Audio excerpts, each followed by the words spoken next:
Hallelujah. Allah kolla li jatesegwuna fuq YouTube. Nilqawkom ġewwa River of Love. Ek naqbdu l-Bibja aħna wkoll naqbdu l-Bibja magħna. Hallelujah. U kulħadd jgħid miegħi minn qalbek. Mis qadis kellimni permezz tal-kelma tiegħek. Għatini revelazzjoni. Ġesu, għatini l-erf tiegħek. La tħallinix bulej qaddis. Li bl-ebda mod ma nħalli żerrija tal-għadu timbet f'qalbi mulej Ġesu. Naf li l-għadu skont il-kelma tal-Allah. Nizel fl-aħħar ta' żmien b'korla kbira fuqu għax jaf li żmien tiegħu wasal. Mulej qaddis, għatini l-kuraġġ biex jiena neleb kull tentazzjoni, kull pjan tal-għadu. Għax inti derġa għamiltni rebbieħ permezz ta' Ġesu Kristu. Inti wa mulej id-destinajtni għal-rebħa u mhux għat-telfin. Għalhekk mulej qaddis kellimni llum. Ittrasformani, aħdem fija u għamel minni dak li trid int. Jiena ser nirċivi l-kelma tal-Allah u qatt iktar ma nerġa' nkun l-istess iktar f'isem Ġesu Kristu. Amen.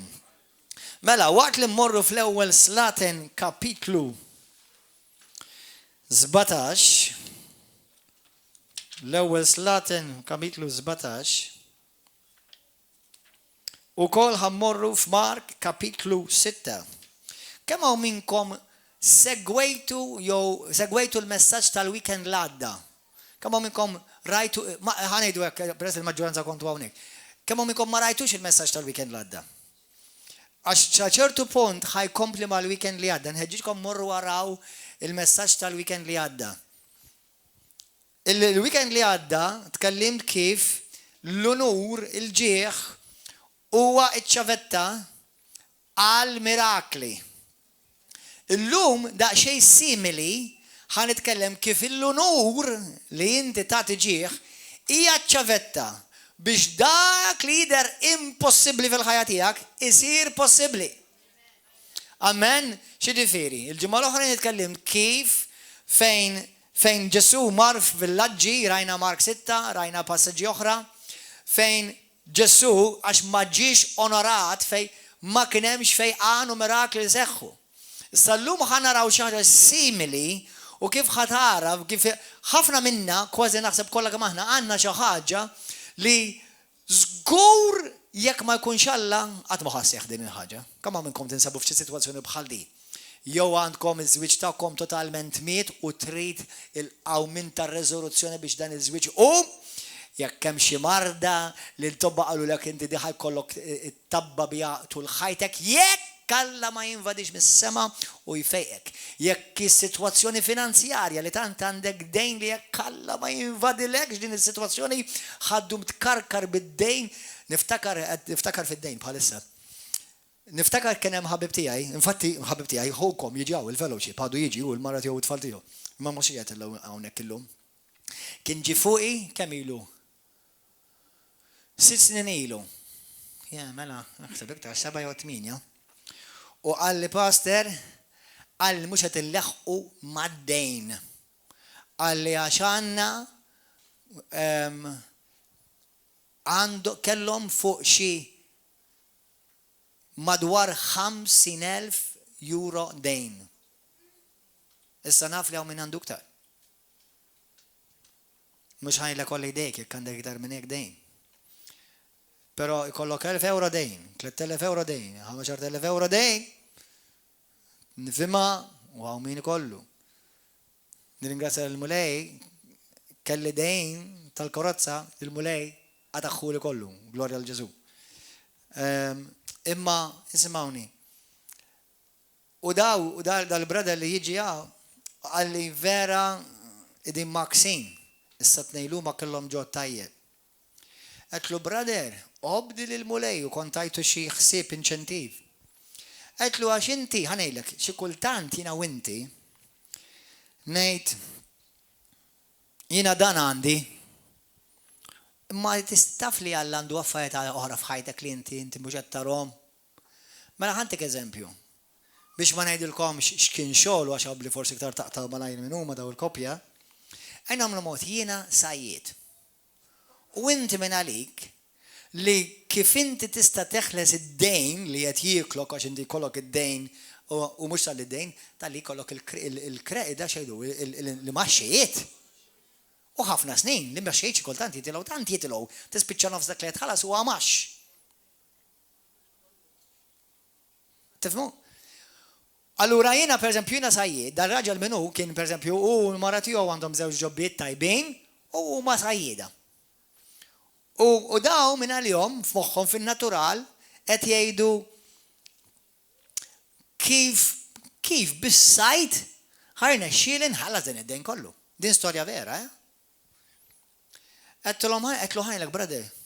Qedtlu jekk inti tonora lill-mulej, qedtlu jekk inti tonora lill-mulej fi flusek, qedtlu qabli Alla lilek għandu avenues oħra f'ħajtek. Li inti laqqas tista' timmaġina kif Alla jista' jġiblek opportunità f'ħajtek u d-dejn taqtaw f'ħakkatajn. Mela da, ara kemm Alla huwa kbir meta taf dah.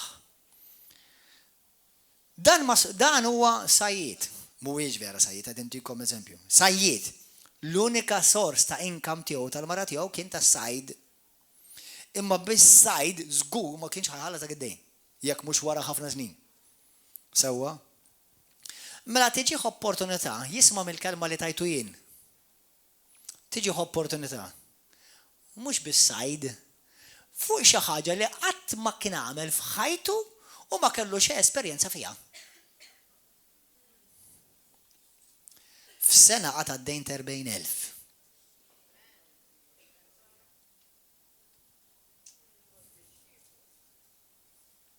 Do you know what that was? Xi ħaġa li fin-natural kienet totalment impossibbli biex issir. Alla għamilu possibbli. Kellu kelma profetika mingħand għaddej tal-mulej. U obda l-kelma tal-mulej ura li fin-natural żgur qatt ma seta' jara. Kellha tkun xi ħaġa sopranaturali biex u jiġi meħlus mid-dejn. Morru fl-ewwel slatin. Anzi morru f'Mark kapitlu 6 l-ewwel. Mark 6. Vers 4. Mbagħad ħammorru Mattew 10. Kemm hawn minkom Kristu jammar fik? Ojdi. Jekk Kristu jammar fik, il-dilka talla tammar fik. Il-midluk talla jammar fik. Kapix? Id-dilka, listen to this is a powerful revelation. It is the anointing that breaks the yoke. Hija d-dilka tal-Ispiritu Santu hija il-Kristos that kisser il-madmat. Amen. Hija l-Kristos. Issa, meta inti għandek bniedem tal-mulej, pastor, teacher, prophet, evangelist, apostle, jew kwalinka bniedem li huwa taħt l-Ispiritu Talla titkellem il-kelma Talla, dak il-ħin, dak li jgħid, inti qed tisma' kelma fin-natural, imma fuqha hemm l-anointing Talla li ssir sopranaturali. Italmu għadi. For your benefit. Allura meta inti di tirċivija, inti qed tara biss in-naturali imma mis-sopranaturali jaħben fija. Jekk jiena fin-natural ngħidlek kun infejjaq, il-kelma kun infejjaq mhux fija speċjali. Mhux hekk kun anointed imma. Qed tifhmu? Halleluja. Mark kapitlu 6, vers 4, Ġesu qal xi ħaġa u rridek taradi. Għax da xi jrid Ġesu. Kulħadd jgħidha da xi jrid Ġesu. Kulħadd jgħidha b'konvinzjoni da xi jrid Ġesu. Mela la jrida Ġesu, la qala Ġesu, jiena u inti jaqbilli jekk nagħmilha napplika ħangawdi jien. Amen. Tinejlek sigriti ieħor tas-saltna. Kollha kemm intkom għandkom doni fikom. Kemm għandkom tafu li intkom għandkom doni fikom? Kollha kemm inkom għandkom don. Kemm kif qed tħaddimhom inti biex inti tibni s-saltna talla bihom. Taqtin ilek xi ħaġa powerful. Taf li d-don tiegħek ma tistax tibni lilek? Taf li inti jista' jkollok id-disa doni tal-Ispiritu Santu. Jista' jkollok il-frottit kollha tal-Ispiritu Santu, tista' tkun qed topera fil-5 ministeri apostoliċi u jekk inti topera waħdek waqqas tiggejnja frotta waħda u benefiċċju wieħed. Għax id-don li inti Alla ta' fil-ġisem ta' Kristu biex jopera fik qatt mhu għalik. Jiena rajt letteralment taħt il-ministeru li Alla li tani fi Kristu għal glorja tal-Alla, elufi fiqu, imma lix biex meta nfiq jiena rrid nopera bil-fidri jew ħadd ieħor jitlob għalija. Id-don tiegħi ma jistax ifejja lili. Ħanerġa' nirrefrejżja dik. Id-don li Alla tani opera fija, għax id-don tal-Alla, by right of creation, it is the gift of God. I did not give it to myself. Jien ma tajtix jenvi. Imma id-don li jen fija, mhuwiex għalija u għalikom. Mela it's up to you, jekk tibbenefikax minna jew le.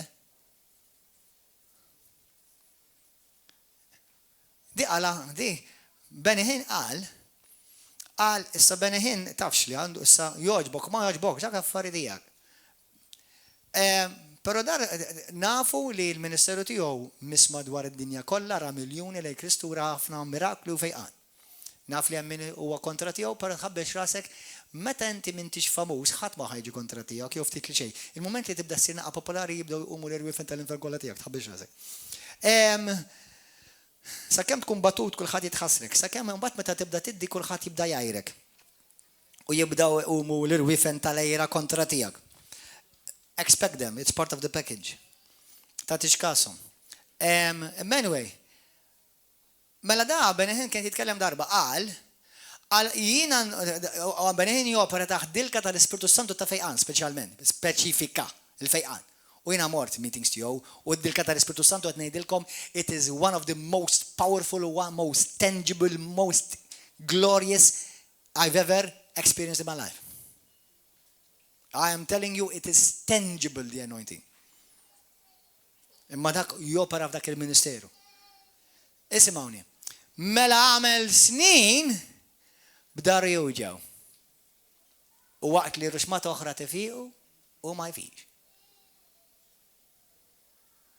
Biex imbagħad titla' waħda anzjana fuq il-palk u tgħidlu Pastor Benny, can I pray for you? And he gets healed. Ta' falix dan? Għax anointed kemm inti anointed, kull don li Alla ta' qatt lilek mhux għalik. Id-don tiegħek huwa għalija, id-don tiegħek huwa għalija, id-don tiegħek huwa għalija, id-don tiegħek huwa għalik, id-don tiegħek huwa għalik, id-don tiegħek. Bħal siġra meta tagħmel il-frott, is-siġra li tagħmel il-frott qatt ma tikol il-frott. Huwa xi ħadd esterjur li jibbenifika bil-frott ta' dik is-siġra. Imma mbagħad tmur tagħmilha biex issaħħaħa dik is-siġra. Dik is-siġra inti titfala xejdulu vitamini li ġejjin minn siġar oħrajn.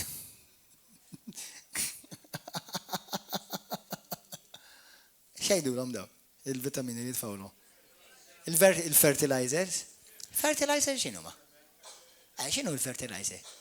Mhux kollox minn ġej, jew mill-kreazzjoni, jew mi annimal, jew minn frott, jew ħaġiġi, jew. Qed tifhmuha? Kulħadd jgħidha di, id-don li Alla ta' lili mhux għalija. Id-don li ta' l-ħija huwa għalija. Id-don li Alla ta' l-pastor huwa għalija. Issa jekk inti tonora dik id-don, int ħadd tbierek. Mhux ta' dal-pastor biss, ta' kull pastor, ta' kull bniedem Alla, ta' kull ħu, ta' kull oħt. Għalhekk il-Bibja tgħidlek onoraw lill-aħwa. Anka l-inqas don fostkom, Alla l-Bibja tgħidlek jagħtih ġieħ. Anzi xi kultant jgħidlek anka l-aktar ġieħ. L-ewwel Korintin kapitlu 12. Do you understand? Do you understand? Hallelujah. Mela, Mela jiġifieri, jien qed tilkom frażi l-ġimgħa l-oħra u ħana ġa nirrepetiha minn ma samaħħix u minn nesi ħajja ġa jismaħħa. Kull barka li Alla qatt ġab f'ħajti dejjem ġaba postman Kristjan.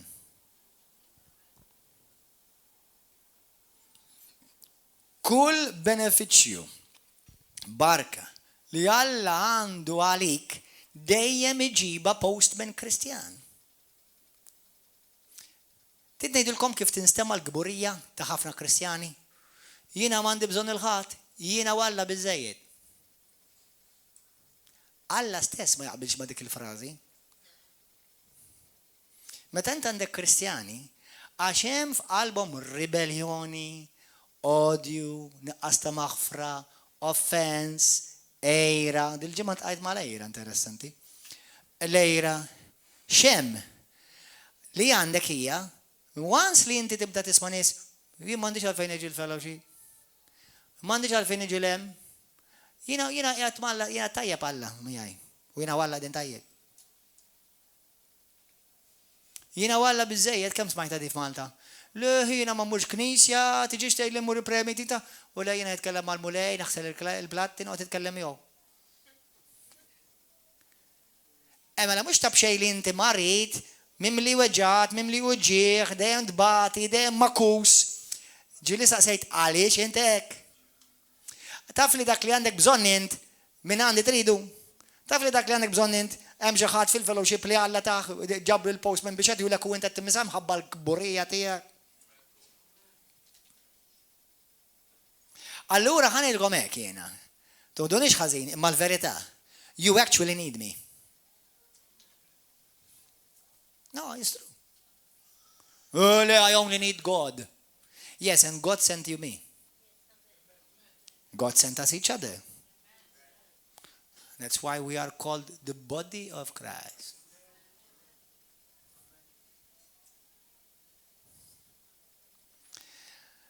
Allura, jekk inti tarfu dan, inti ħatkun persuna vera mbirka. Għax dak kollu li għandu għalik, inti Alla għandu għalik, ħatkun f'pożizzjoni li tista' tirċevih. Mhux tibblukjah int stess. U mbagħad toqgħod tgħidlu why God? I'll tell you why. Inni ngħidlek why.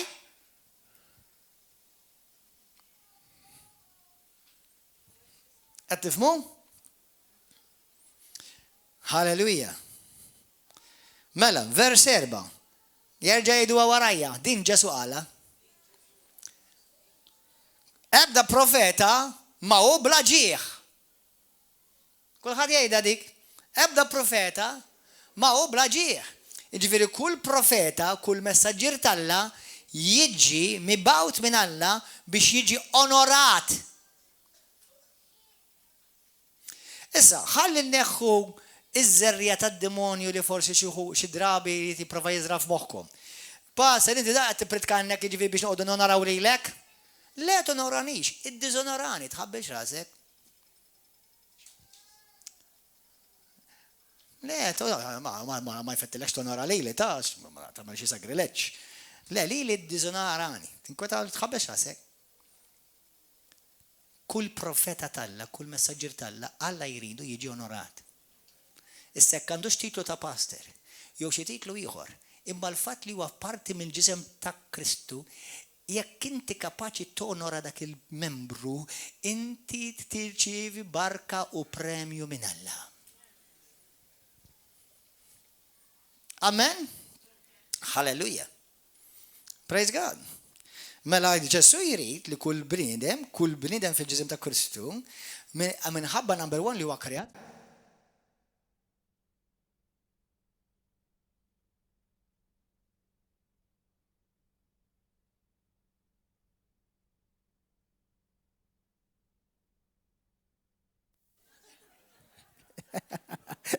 Okay, ġej xi ħaġa. Halleluja. Minħabba, le għadna lura. Għadna God. Is-sound ċiġralu, urajt, ġeġej. Tiftakar fi żmien tat-television meta kien jiġi t-taxtix, tiftakruh dak iż-żmien? Ġi Ross. Għax missieri kien isewwa television. U kienu jċempulunna, jgħidilna għandi television bir-ros. Għandek ir-ros, ma xaħjar nġej. Għalfejn gerger, għandek ir-ros. Jina television bissa għandi, għal-menu għandek television u ros.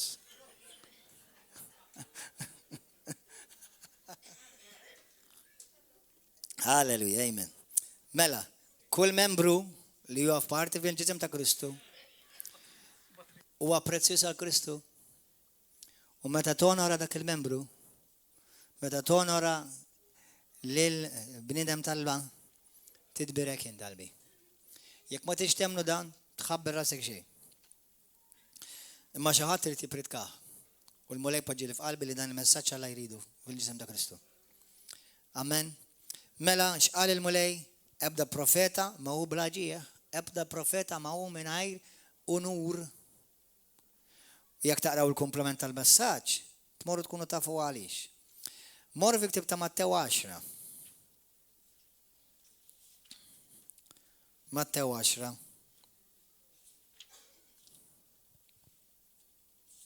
Verse 41. Ħanibda minn verse 40. Min jilqalilkom, jilqalili.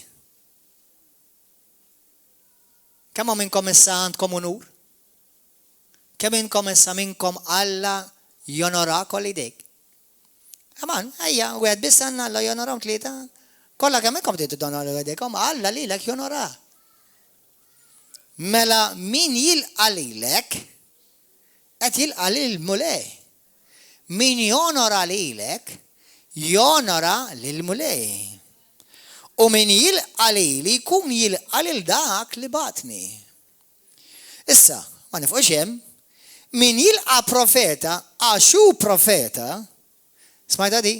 Mhux min jilqa profeta għaxu joġbu, jilqa profeta għax jaqbel miegħu f'kollox, għaxu profeta għax ma meġi ħażin. Għal-menu fajnek, għajna ml-mod, kullħat ta' meġi ħażina, kullħat zbalja. Mela, nilqaw profeta, kem għalix? Għaxu profeta. Għax iġor dilka ta' profeta. Iġor sejħa ta' profeta. Il-ħlas ta' profeta jkollu. Kemm minnkom tixtiequ ħlas ta' profeta? Amen. Mela meta jkollna fostna profeta, onorawh, ħalli jkollkom il-premju li dak il-profeta jġor. Halleluja. Min jilqa bnidem ġust, għaxu ġust, ikollu ħlas ta' wieħed ġust ukoll. Mela jieħu ħlas ukoll, jieħu premju ukoll. Kull min jagħti mqartazza ilma frisk lil xi ħadd minn dawn l-iżgħar għaxu dixxiplu, smajta di? Ġifieri parti minn ġisem ta' Kristu, Kristjan ta' Kristu, tassew ngħidilkom li ma jitlifx il-ħlas tiegħu. Mela simgħuni. Għodu attent, ħantikom kelma ta' parir, ta' ħabib, ta' pastor, ta' ħukom u ta' bnidem tal-mulej.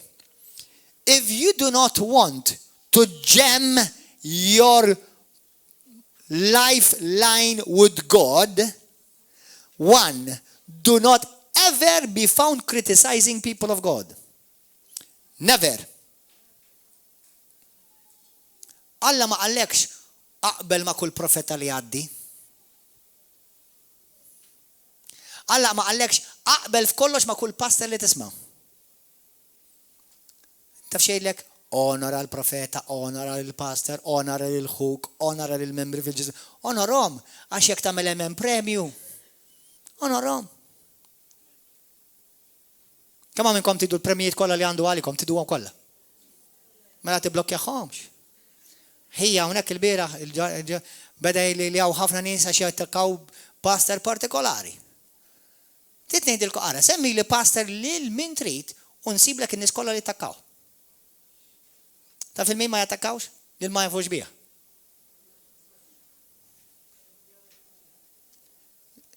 That is Satan's trap to block you and to block your blessings before God.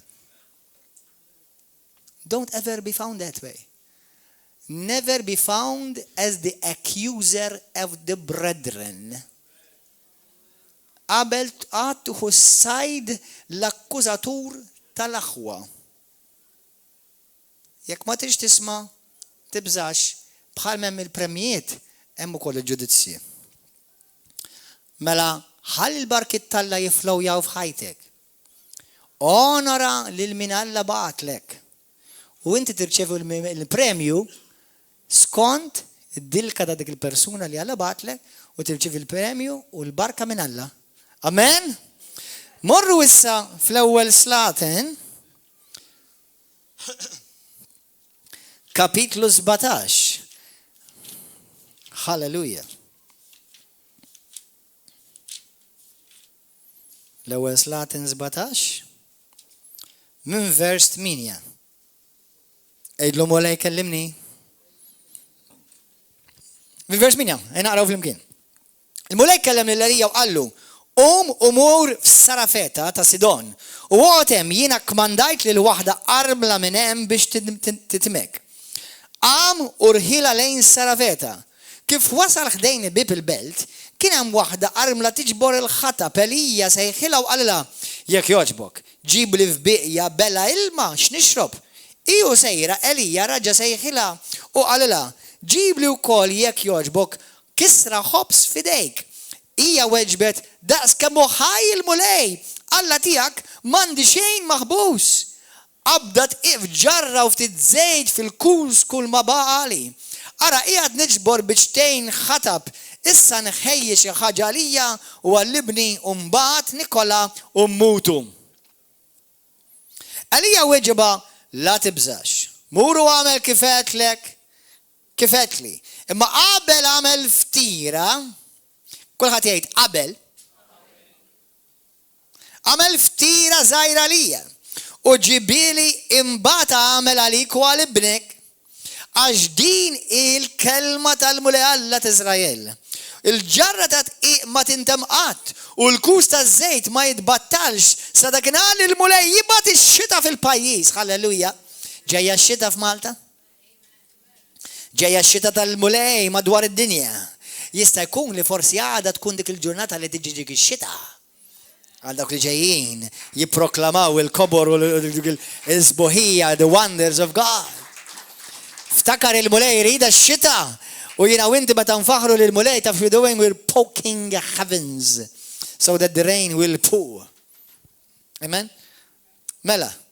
U dik marret u għamet kif Alla Elija.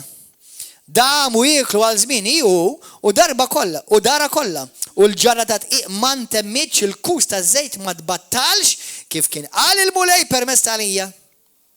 Ħanerġgħu nibdew naqraw minn vers 8. Il-mulej kellem Elija qallu, mur f'Sarafeta ta' Sidon u oqgħod hemm. Jien ikkmandajt lil waħda ma ratix kemm hija sinjura għandha rux ma ta' flus ma tagħmel bihom. U dak urħila lej Sarafeta u kif wasal ħdejn il-bib il-belt.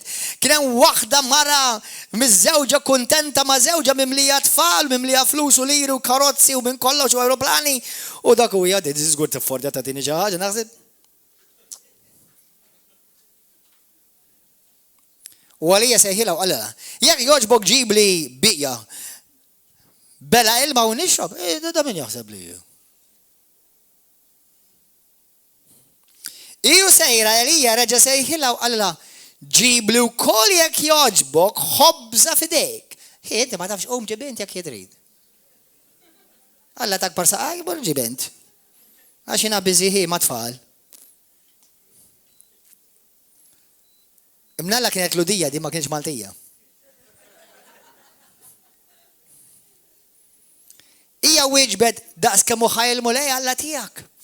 M'għandi xejn maħbus abdat ġarra u ftit żejt fil-kus kull ma baqali. Ara qiegħed niġbor biċtejn ħatab. Issa nħejji xi ħaġa li jawallibni u mbagħad nikluha u mutu. Ma kienx parti mill-parola tal-fidi di, kelma tal-fidi. Kemm minnkom ġieli kontu f'sitwazzjoni u inti tkun tilek temmen u kif tasal dik il-problema fuq ħajtek tibdejt, ma fejn għal-fidi li kelli. U taf li l-miraklu li għandek bżon mux il-fidi tijak ħajtijilek.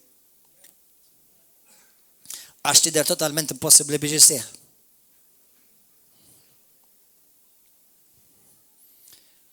Din ma mlitx isqarja ta' pożittività jew isqarja ta' fidi fuq ħajta, anzi li kieku verament seħ dak li qateli għal di, diftit sigħat oħra ma tmut ju bina. Imbagħad nikluha u mutu, weġġiba Elija, la tibżax, mur u għamel kif qedtli. Imma l-ewwel ara kull inti u kull it-tifel. Tħabber rasek xejn, jiena nista' naqgħod bil-ġuħ, imma l-importanti li tikol int. Intom tinnotaw kif meta jitkellem il-mulej idamdamlek il-pedamenti kollha tal-moħħu kif taħseb.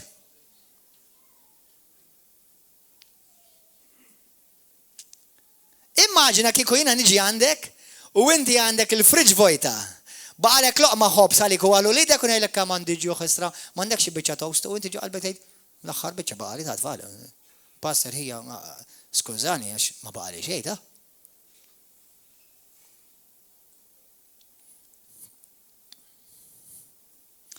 Erħi l-passer, għax forsi li drajtni, b'nidem talla. Da għandi ġi għandant. Għaw tant niza, għaw di għaw il-ħanu daw, jaħazra, għandi ġi l-axħal bieċa qobza li jgħajti jgħajri. Da mux minn Alla zgur, da mid-demonju. Għax kiku kien jana, kiku tal-mulek kien jaf li mandi xej. Li għet jitlob laqma ħobs, mandi xej. Leġ bina kiku inti vera tisma minn mulej, inti kiku taf li mandi xej, inti li għaddi ġed titlob id-deċma l-offerta.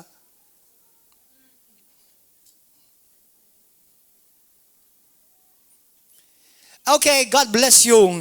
Hallelujah, l-paċi ma'kom. Do you see how God is constantly challenging you and stretching you?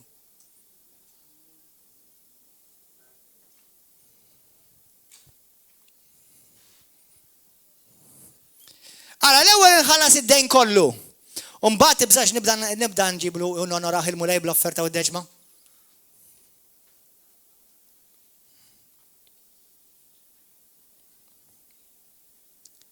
You know what's the problem of many Christians? They do not really believe God.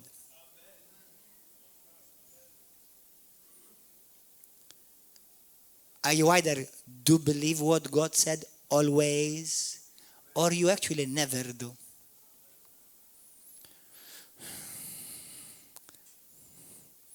Intom taħsbu li nistalla pastors, ministri taħseb ma għaddux minn challenges u kol ta' fidi. Da taħseb li Alla li l-akbis jitchallenge fil-fidi. Kemm jitchallenge għan il-mulej? Fej ġili il-kontijiet, għandi kontijiet iridu jitħalsu, il-pagga tiġa spiċċat.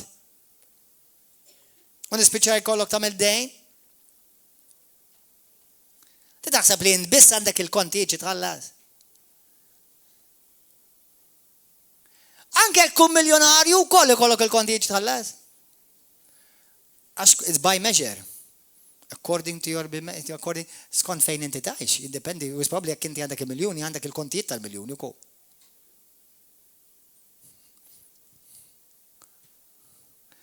Imma int fejn int Alla tiċċallenġjak. U Alla taf għaliex jiċċallenġjak għax irid jippromotjak. God challenges you because he wants to promote you. But if you keep thinking with your peanut brain, you miss God's blessing and visitation. Timmissja l-vizitazzjoni tal-mulej.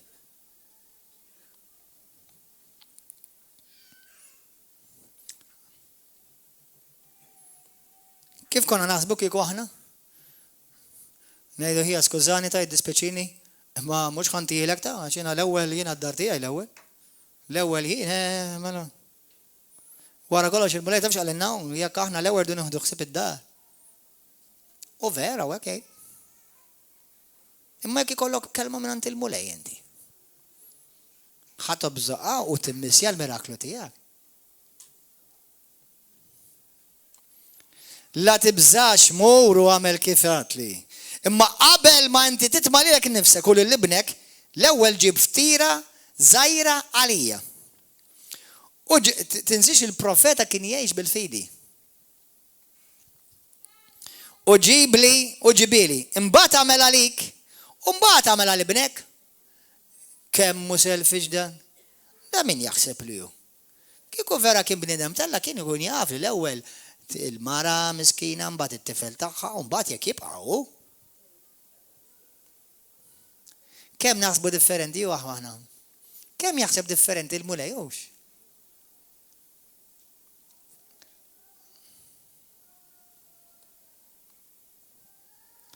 Għax dini għal-kelma tal-mulej Alla tal-eżerċiti ta' Izrael. Il-ġarra ta' tqiqis wara x'qalet, ara x'qal il-mulej. Ara meta issa il-mara kellha fidi jew le. Come on, ngħidu li s'issejdu, kellha fidi jew le. Ħanejdu hekk, għall-ewwel as-saċ l-ewwel tidher ma kellix. Għall-ewwel tidher li ma kellix. Imma għarfet xi ħaġa li ħafna Kristjani li anke bil-fidi ma jarfux. Għarfet li dan huwa raġel tal-Alla, dan huwa profeta. Sena ftit, l-raġel huwa profeta hemm id-dilka fuqu. U la id-dilka fuqu jiena nirċievi dan il-profeta mela ġejja il-premju tal-profeta. U il-premju tal-profeta huwa ħafna ikbar mill-loqma ħobs li inti għandek fil-kaxxun.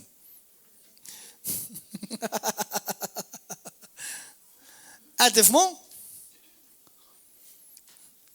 Min jilqa' profeta f'ismi jirċievi miegħu il-premju tal-profeta.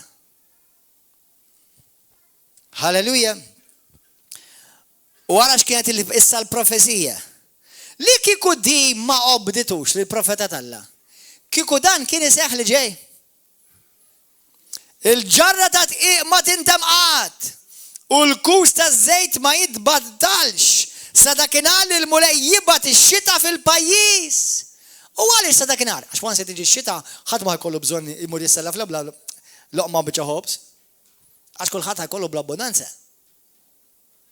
Ix-xita ma tiddependix miegħek, ix-xita hija xi ħaġa soprannaturali tiġi mis-sema mill-mulej.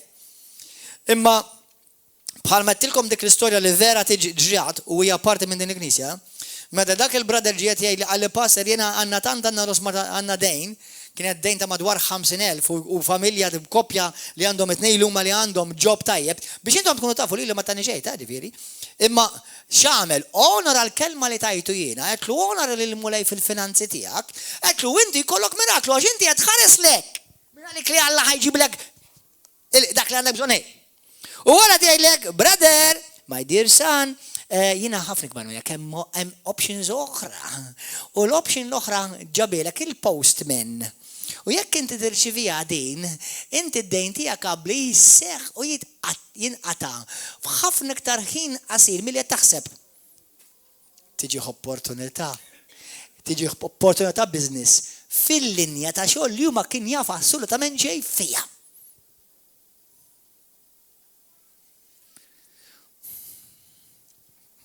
Meta tiftakru meta l-apostli derilhom Ġesu Kristu u għamlu lejl jitqablu biex jaqbdu l-ħut. U kif waslu l-għar Ġesu għalilhom ixtu l-barra. Għallu uj, Mr. Mastru Daxxa. Sa fejna fjena aħna għaw il-professionals u inti il-Mastru Daxxa. Ma dak Mastru Daxxa midluk. Meta jkellmek il-Mastru Daxxa l-midluk, isma' si. Allora, la tgħidlin ħamor, ejja, aħwa ejja, m'hemmx tagħmel, għalinna biex norġa' ħaġa, ejja, ma nbiex għalja. Li forsi ma nirrispettawx.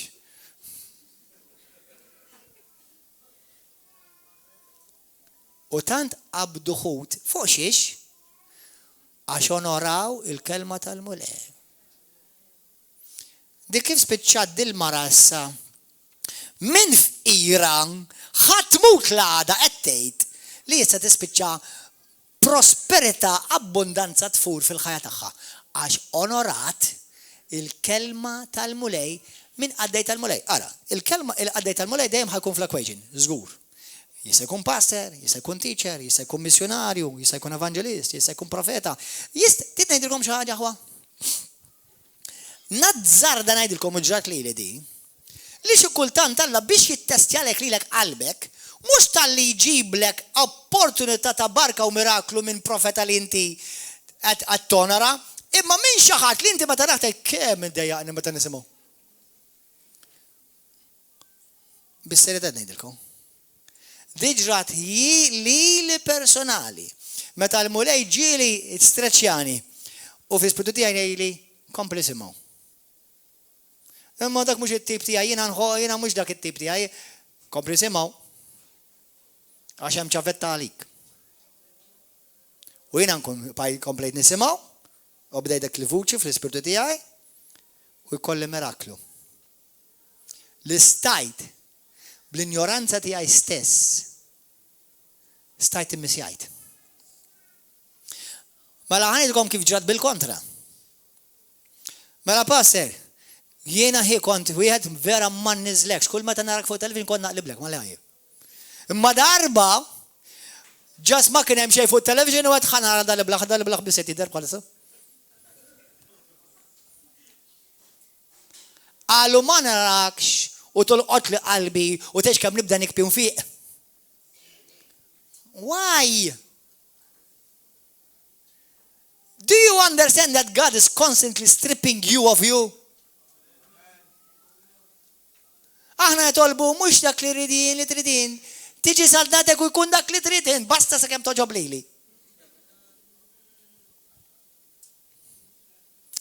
Qalbi tiegħi kemm qed jallimna l-mulej, kemm irid ngħidilha tgħidilna mulej, kun omli. Kun omli. Kun omli umilja ruħek, baxxi lilek innifsek.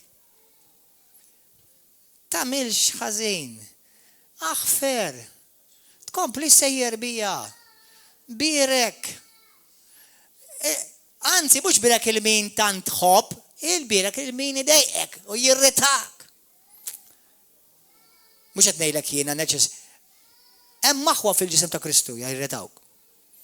Hemm aħwa fil-ġisem jew fil-leaders mexxejja li inti għablidejx kemm tisma' min naf kritika kontra. Jiena Kenneth Hagin li jiena ordnat taħtu, nirringrazzja l-Alla u jekk ma toġbokx ħadd ma saqsik l-opinjoni tiegħek. Meta kienu jikkritikawh, mhux tab xejn għandu ministeru madwar id-dinja ħwata, mhux tab xejn ta' ħanejlek aħna ċertu nies narawhom fil-glorja ma minn dak li jkunu għaddej minnhom ma tantx narawhom. Meta kienu jikkritikawh u saħansitra anke ministeru wieħed partikolari anke għamlu ktieb kitbuh kontra tiegħu. U jiġi printjat madwar l-Amerika kollha, madwar id-dinja kollha. Taf x'għamillu kien hekk? Ma jibartlux offerta tal-flus.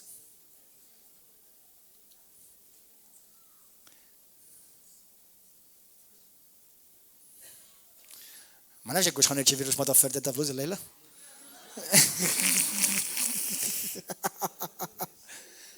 Il-kunċett huwa dan. Itgħallem, onora irrelevanti x'inhi l-opinjoni tiegħek lil min Alla onora. Amen aqwa? Għax Alla għandu miraklu għalik u is probabbli mhuwiex minn dak ix-xogħol tas-sajd. Qabli u għamin xogħol li laqqas jgħaddi mill-pedamita ta' moħħok, ma jtik opportunità jtik ċavetta jekk inti tuża tara dak lider impossibbli jseħħ possibbli fil-ħajja tiegħek. Halleluja. U da kif? Bl-unur. Morru fit-tieni Slaten, kapitlu 4. Qed tal mhux ħaġa ħwa. Storja simili, dak kien Elija, issa raw Eliżew.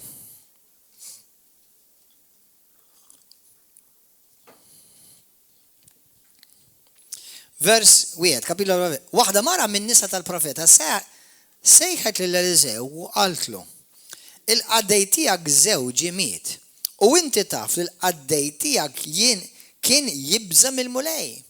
Issa dak li kien silfu ġi biex joħod li żewġi u liedi bil-sira tiegħu. U Eliżew qalilha: x'nista' nagħmillek? Għajdli x'għandek id-dar. U wieġbet: manda xejn il-qaddejja tiegħek id-dar ħlif kuż żejt. Din l-istorja simili tal-oħra. U qalilha: mur barra u itlob kwies minant il-ġirien kuż vojta u ġib ftit. Mbagħad idħol id-dar, sakkar il-bib warajk u wara wliedek u sawwab iż-żejt f'dawk il-kwies kollha. U kull wieħed li jimtela warbu u telqet minn ħdejh u sakkret il-bib warajh u wara wlieda. U ma bdew inawlula u jitferra. U l-ġarra li mallim tliet il-kwis qalet lil-bina. Nawluli kus ieħor. U weġiba. Ma fadalx aktar kwis u ż-żejt waqaf. Meta waqaf iż-żejt aħwa? Meta rid Alla? Jew meta ridet hi? Min iddeċida meta jaqaf iż-żejt? Meta trid inti jaqaf iż-żejt.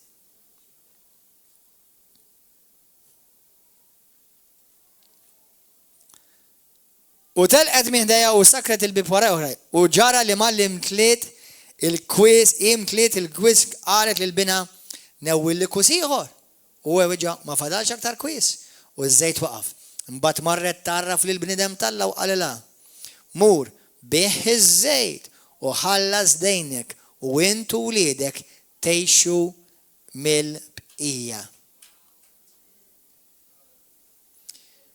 X'ġara għal din il-mara?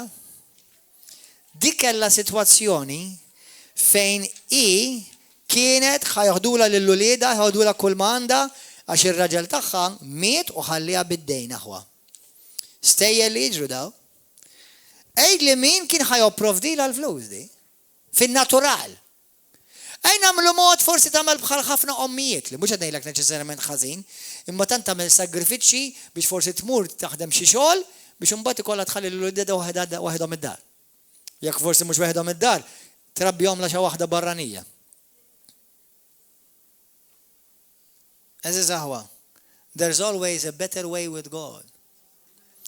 When you choose to honor whom God honors. Meta inti tażel li tonora lil min Alla jonora. Fil-bidu tal-lezzjonijiet ta' da kollu li tkellimna li tonora u tadura mhumiex istess ħaġa, naħseb ta' fuq għadi issa. Imma onora, birek. Irrispetta, uri rispett, birek. Ejd klim sbieħ. Jekk inti għandek opportunità biex tbirek, birek. Il-ħuk, birek il-loħtok. Anka birek il-dak li jirritak. Issa ma dak li jirritak għabli mhux jivilta. Ġas sempliċement hemm xi ħaġa fih li jirritak. Jew xi ħadd tirritak. Mhux bil-forsi huma tad-demonju, issa jkun hemm ukoll clash ta' karattri. Jiġri fil-ġisem ta' Kristu. Imma qod attent kif titkellem. Qod attent. Ħalli inti ma tibblokkjax il-barka li Alla għandu għalik. Għalhekk kemm il-darbettilkom minn fuq dan il-pulptu jiena qatt ma niġġojnja ma' ħadd meta nisma' lil xi ħadd jgħajjar xi ministru jew ministeru. Qatt apparti fil-Bibbja twissi li tista' ġib mhux tista' jġib il-ġudizzju tal-Alla fuq ħajtek. Żgur. Aħwa daħluha fil-pedament il-moħħkom. Kull barka li Alla għandu għalik ħajbatilek dejjem ma' membru ieħor tal-ġenżem ta' Kristu. Żgur. Għedtilkom il-ġimgħa l-oħra, tiftakar ġimgħa l-oħra għedtilkom għal dawk li ma kontux hawnhekk jew insejtu ħa ngħidilkom oħra. Meta l-mulej li sejjaħli biex imur il-Bible College, Rejma Bible College. Grazzi mulej, halleluja. M'għandix għalfejn nistħi u minix ħa nistħi. Minn fejn taħt ministeru ħarġu kelliema kbar madwar id-dinja sewwa u li jedżu id-dinja. Meta l-mulej għalli jiena ħanibatek Rejma Bible College u għalli letteralment il-mulej għalli tiġa provdejk lek il-flus. Dak iż-żmien kienet kull xar biss, qed nitkellmu biss għal fees biss, jekk tiġi aċċettat, kienet $600 fix-xar. Imma jekk tiġi aċċettat jagħtuk sponsor ta' 50%, allura kont titħallas 300 fix-xar. 300 fix-xar u kol kienu, meta malejna mor fil-1999, kienu ħafna. Jiena smajt il-kelma sopranaturali tal-mulej. Ma kif ġabhom li l-mulej? La ġabhom li basfur. La mort nistat fil-ħuta, unġib ħuta. La mort jinnaf, la ġi envelope tir, flajru, jinnaf from heaven with love. Marċivejt li taf kif ġabili? ċemplit li waħda ta' fuq l-istorja nħobb nirrepetiha xi hija sopranaturali. ċemplit li waħda oħt u qalt li biex naqtalkom storja qasira twila fil-qosor. Brother, il-mulej kellimni fis-satejta fil-ħodu waqt li kont ma' żewġi fis-sodda riqda tqajjimni l-mulej u jgħidli u ma nafx u ma gbanx naf li żejjer il-Bible College jiena ma kont qed nilħadek żmien il-mulej li għandi li jiena u żewġi għandna nħallsulek il-Bible College. Mela, Alla ridni mur il-Bible College. Alla sejjaħli biex imur il-Bible College, għalfu sal-Bible College kol ġabom li Alla ma ġobu li minant il-qaddeja. Meta jina kont nejx l-Amerika u kelli bżon karozza, il-karozza Alla għallina niprovdi l-karozza. Anzi, jien kontek l mulej, iprovdi l-van, ħalli l-van nużax biex nuħunnis il-knisja. Biseda kontetek. Il-mulej iprovdi l-van, imma uża l-loħti biex id-dixti l-van.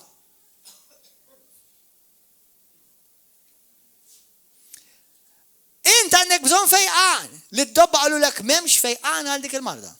Inti għandek bżon dejn jiġi mħallas, l-kreditor sijak għallu l-ek il-bank tijak dak tkaxkar bi. Mela bil-fors, tittamel xaħġa li ħatmur oltre l-ħsib tijak, oltre il-raġuni tijak u titteppja fis-sopranatural. U waħda żgur li minara ma tistax topera hija li tonora in-nies Alla, tittonora għaddej Alla. Għax inti tittara xaħġa sopranatural li f'ħajtek. Qed tifhmu aħwa? Qed tifhmu għadi aħwa? Halleluja. Ejja nitteppjaw f'dak li l-mulej għandu għalik. Onora lil min Alla jonora. Aħwa ħobbhom irrispettom, tikkritika lil ħadd. Qedtilkom fil-bidu jekk għandek xi ħaġa magħhuk mur irranġa. Do not play the disc I am the great pretender. Pretend no more, be real. Kunu reali. Iffaċċja. Irranġa. Witti. Rekonċilja. Għax Alla jrid u qed jagħmilha. Qed itella din il-knisja f'livell oħor. Għax qabel ma manifesta l-glorja Alla fit-tempju, dejjem ikun hemm il-poplu Alla qed jonoraw. Ma tistax u żgur mhix ħasseħ fejn il-glorja Alla timmanifesta fejn m'hemmx nur. Però ħantikom naqa' parantesi. Hemm fejn fit-Testament il-qadim u anke fit-Testament il-ġdid fejn il-glorja Alla ġiet manifestata fejn ma kienx nur.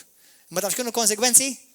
Fit-Testament il-qadim miet fil-post.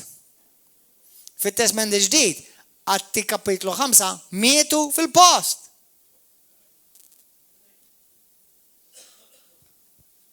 Kemm hija importanti li nonoraw? Kruċjali aħwa. Ħafna knejjes daw messaġġi li qed ngħidilkom mhux ħajoddu għalihom għax mhumiex dawk il-knejjes li jixtiequ jaraw il-glorja Alla timmanifesta fid-dar. Imma River of Love nemmen li ħafna minnkom tixtiequ taraw il-glorja Alla timmanifesta f'dan il-post. F'dan il-poplu, amen. Mela nkunu poplu li aħna nafu kif nimxu fil-ġieħ u fl-onur, naraw il-Alla, naraw il-qaddejja tal-mulej, naraw il-membri ta' Ġisem Kristu. Amen aħwa? Żommu f'moħħok il-miraklu tiegħek huwa attaċċjat ma' persuna Alla. Dejjem. Amen? Are we ready? Are we ready, brothers and sisters? Biex tara dak li jsir impossibbli, praise and worship di? Biex dak li jidher impossibbli, jsir possibbli fil-ħajja tiegħek? Amen? Halleluja. Gloria lilek Ġesu. Ikun infaħħar ismek. Ħanidkom aħwa. Il-mulej huwa ħanin. Il-mulej huwa tajjeb. Il-ġimgħa l-oħra, brother hawnhekk qiegħed hawnhekk fostna qalli pastor. Qalli għaliex il-Knisja ma tesperjenzax dak li naraw fl-Atti tal-Apostli.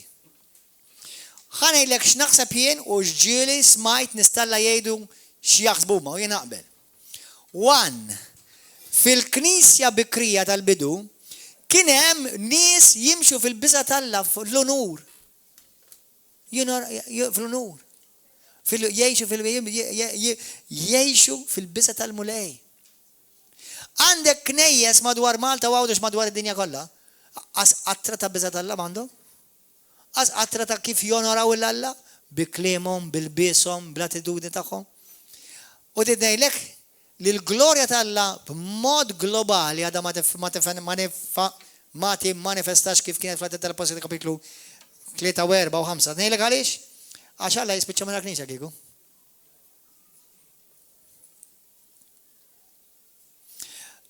Mhux għedna hemm differenza fejn naraw l-anointing jopera u fejn naraw il-glorja topera. Anointing narawha ta' spiss topera. Imma meta timmanifesta l-glorja, il-Bibja tgħidlek it-tempju jrid ikun imnaddaf, it-tempju jrid ikun hemm l-onur, fit-tempju jrid ikun hemm l-ordni. biex la il-glorja timmanifestawha. Amen? Kemm minnkom lesti biex inkom tkunu dak it-tempju għal-idej? Lesti biex inkunu dak it-tempju? Ħanti komparir. Tiġix tajdli kontra ħadd. Speċjalment pastors, leaders, teachers, tiġi tgħidli kontra ħadd minnhom. Ma rridx inkun naf. Ma rridx l-ispirtu tiegħi jiġi mtebba. Kulħadd irid jagħti rendi kont għal nifsu qudiem Alla. Benny Hinn mhux li ħajġi jagħti rendi kont. Illa-Alla. Kenneth Hagin mhux li ħajġi jagħti rendi kont. Illa-Alla. Int mhux li ħadd iġi dan rendi kont. Illa-Alla. Jien ma nagħti l-ebda rendi kont l-ebda wieħed minnkom. Illa-Alla. Mela għandi min temx nagħmlu. Apparti li nħobbu lil xulxin, imma messaġġ bħal dak smajni ħdas biss li għandna nħobbu xulxin. Imma nonoraw xulxin. Amen? Halleluja.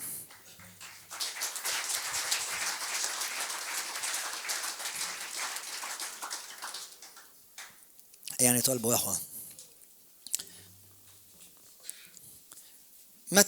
Aħna meta nidimbu eżaż aħwa.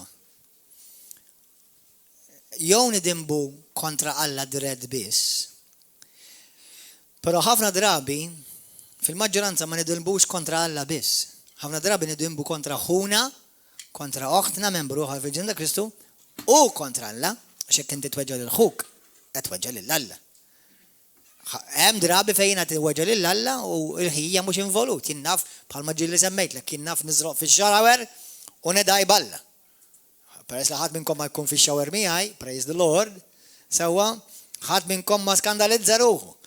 Imma nkun weġġajt Alla dak il-ħin. Jew dnibt kontra imma ħafna mid-drabi fil-maġġoranza jiena meta nidneb u inti meta tidneb tkun qed tweġġa' brother ieħor, oħt oħra. U dak għandu jieqaf. Speċjalment jekk qed nagħmluh apposta, jekk qed nagħmluh għax jekk inħobb, jew għax jekk naf, jew għax jekk jiena għax jien hekk magħmul. Amen. Halleluja, ejn nitolbu. Halleluja. Mr. Adis, kulħadd jitlob miegħi. Mr. Adis, Alla li inti jisħoqlok kull ġieħ, kull glorja, kull unur, kull tifħir. Abba Missir, allimni nitolbok kif nimxi fl-unur lejk, lej ulidek, lej l-għaddejja tijak mulej. Għax naf mulej li kull barka li inti għandek għalija, inti tibata fħajti permezz ta' wieħed mill-membri tal-ġisem ta' Kristu. Jekk jiena weġġajt brother jew sister mod intenzjonat aħfilli mulej u malli kolli l-ewwel opportunità nitlob maħfra lil ħija jew l-oħti li jiena u rejt diżnu. Fejn jiena ġixxejt fl-injoranza aħfilli mulej. Nitolbok ħnina lil min weġġani naħfrilhom ukoll mulej u nbirikhom. Nagħtihom mulej il-grazzja li kollhom l-opportunità jirċievu l-maħfra tiegħek biex ma jibqgħux ibblukkjati minn dak li inti għandek għalihom mulej. Ġesu, inti li tħobb il-Knisja tiegħek, inti li tħobb il-poplu tiegħek. Għallimni nħobb bħalma tħobbin. Għallimni nonora bħalma inti tonora anka inti stess lil dawk li inti tħabbejt. U fejn jien żbaljajt, fejn jien dnibt kontra tiegħek aħfilli. U aħsilni bid-dem qaddis tiegħek mulej. Irċivi glorja u nur f'isem Ġesu Kristu. Grazzi tal-li smajtni. Irid nibda bidu ġdejt mulej. B'attitudni differenti li tonora lilek mulej. Issa jekk inti jagħtaw illum u tgħidli passa jiena llum għall-ewwel darba nixtieq nagħti ħajti lil Ġesu. Nixtieq nibda relazzjoni ġdida ma' Ġesu Kristu. Nixtieq il-mulej jagħtej jitolbu jaħfilli d-nubieti biex nitwieled minn ġdid u nibda biddu ġdid miegħu. Jekk dal-persuna hija inti u għadek qatt ma bdejt relazzjoni ma' Ġesu Kristu, għadek qatt ma twelidt minn ġdid verament, u llum tixtieq għall-ewwel darba tibda dik il-ħajja ġdida fi Kristu, għaw xi ħadd tolli jdejk, għaw xi ħadd tolli jdejk, li inti tixtieq tibda ħajja ġdida ma' Ġesu ħolli jdejk. Ħolli jdejk, għaw xi ħadd. Ejja nqumu waħwa, ejja nqumu, halleluja.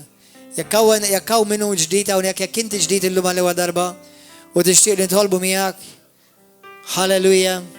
Il-YouTube viewers, God bless you YouTube viewers, narawkom il-ġimgħa d-dieħla jew narawkom għadha fil-ħodu, l-paċi magħkom, God bless you.